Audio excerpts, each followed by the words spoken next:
Welcome back to OpenLine. Thank you for joining us tonight. I'm Carrie Sharp. I am joined by Louisa Saratora with the Tennessee Office for Refugees tonight. We are talking about the Afghan resettlement here in Tennessee, specifically Nashville. We're taking your questions as well on this topic. Louisa, once again, thank you for being with us. Thanks for having me. So what kind of numbers are we talking about? What do we know so far specifically about this refugee resettlement of Afghan people? The short answer is that this is a situation that does move and change pretty quickly. As all of us saw in the news, there was a significant number of folks that were evacuated from Afghanistan in those last few weeks before the U.S.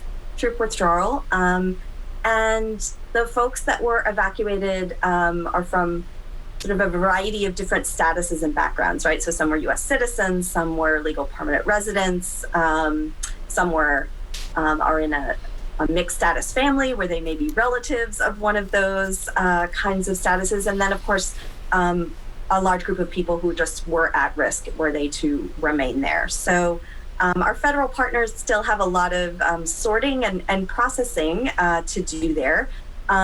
Folks were evacuated to military bases in the Middle East and in Europe and screened and processed there before then flying on to one of 8 military bases in the U.S. And folks are remaining there until they're receive medical care and necessary vaccinations, apply for work authorization, and receive any additional processing related to admission status.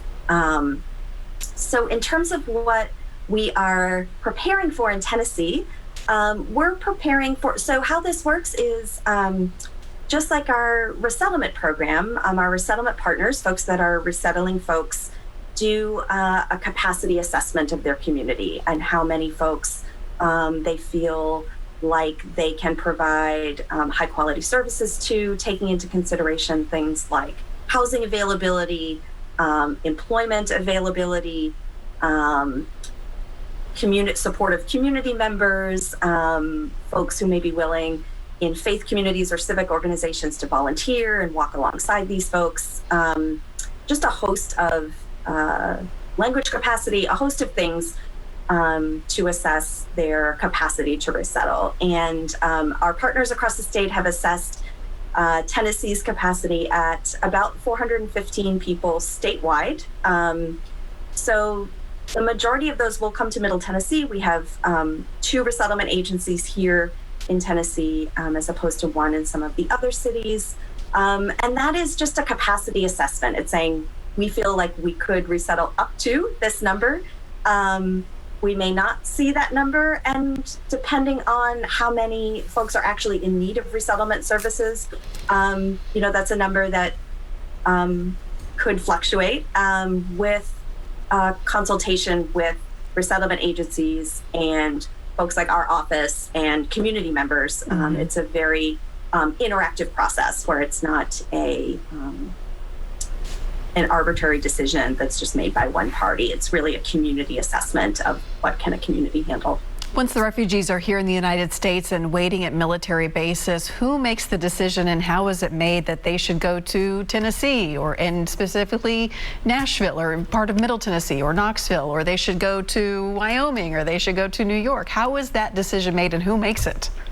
Yeah, it's a really great question. So the Department of State, which is the entity that's responsible for both this group of Afghans that we're talking about, as well as the refugee resettlement program in general, is the lead agency on that. And they partner with 9 national resettlement agencies that have a host of local affiliates. So there's 9 national agencies, and then a little over 200 local affiliates like NICE and Catholic Charities in Middle Tennessee that do that actual resettlement. So individual agencies like NICE and Charities do that capacity assessment.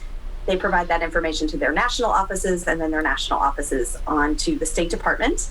And so it's a lot of matching. A priority is family reunification or placing near friends that they know. We know that people are, like any of us, would be most comfortable and successful if you are able to be around somebody that you know. Sure. And so that's a priority. So if folks say, I have a family member in Nashville or I have a friend in Knoxville and I'd really like to be resettled there, there'll be every effort made to connect people with communities in which they know people. If they don't, the State Department and those national agencies are looking at those capacity surveys and are saying, okay, who has the capacity to serve folks? Are there any, who might be, if there are special considerations around a family, perhaps there's a medical condition or family size, questions, or just any number of those variables. They'll look at their network and say, where is the greatest likelihood of this person being successful in a place that also has the capacity to resettle them? That makes sense. Let's go back to the phones real quick. Ricky is on the line. Hi, Ricky, go ahead. Yeah, question. Okay. She was talking about health care. I don't have any health care right now, and I'm trying to figure out how do I get health care that they're getting that I can't get, and I pay in taxes all. I understand what you're saying. Okay, Ricky, I'm going to hang up. You listen to the TV to get your answer. That's easier that way, okay? Louisa, I think this is probably a question that you have heard before. I can't get the benefits, and I'm an American. Yeah. How do we even the playing field here? How do we make sense of this? Yeah. So it's a valid question. So for folks in the traditional resettlement program, so those special immigrant visa holders and refugees who are coming, they do have, they are eligible to apply for Medicaid, TANF, publicly funded benefits, and they would be susceptible to the same sorts of income and family composition and other kinds of determinants as any other eligible person for those programs. Folks that do not qualify for those programs do qualify for temporary, up to 8 months, cash and medical assistance. These are folks that left their home country through because they had to. It was a humanitarian crisis, and so it's a temporary support that is in place until people are self-sufficient. And I can say that folks that go through the resettlement program, it is built on early self-sufficiency. So folks are going to work within a few months of arriving here, and they are self-sufficient 6 to 8 months down the road. And then in terms of this humanitarian parole group of Afghans that we're talking about, they currently don't have access to any healthcare or health insurance. So they are receiving vaccinations and medical exams and any emergency care on the bases.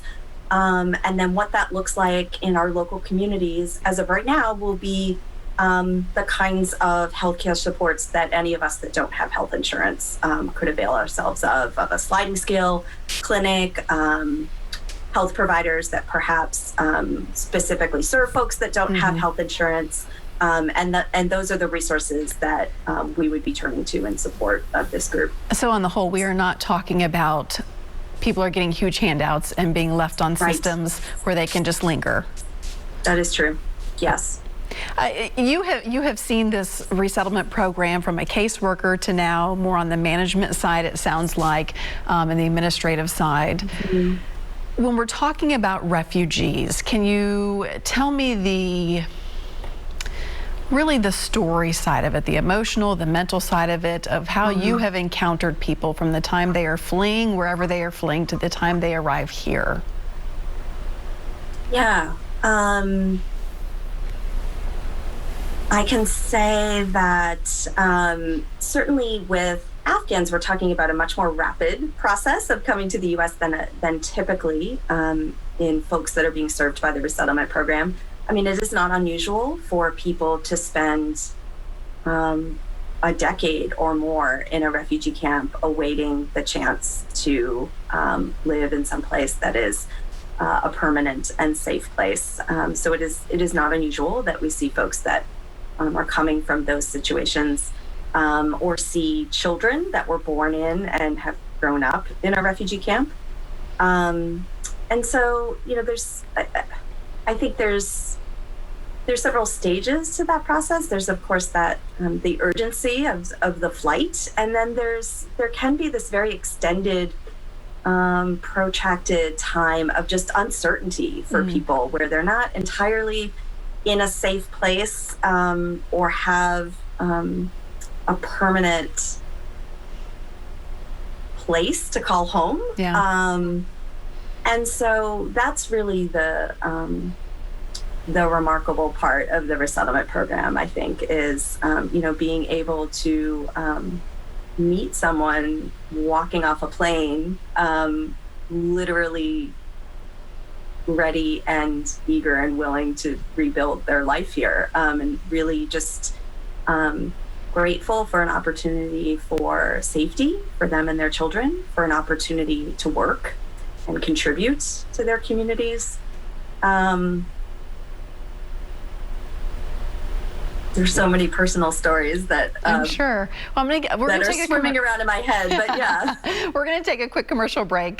Try to think of one or two. We'll jump back into this conversation in just a few minutes. You're welcome to join us as well. 615-737-PLUS. Keep those questions coming.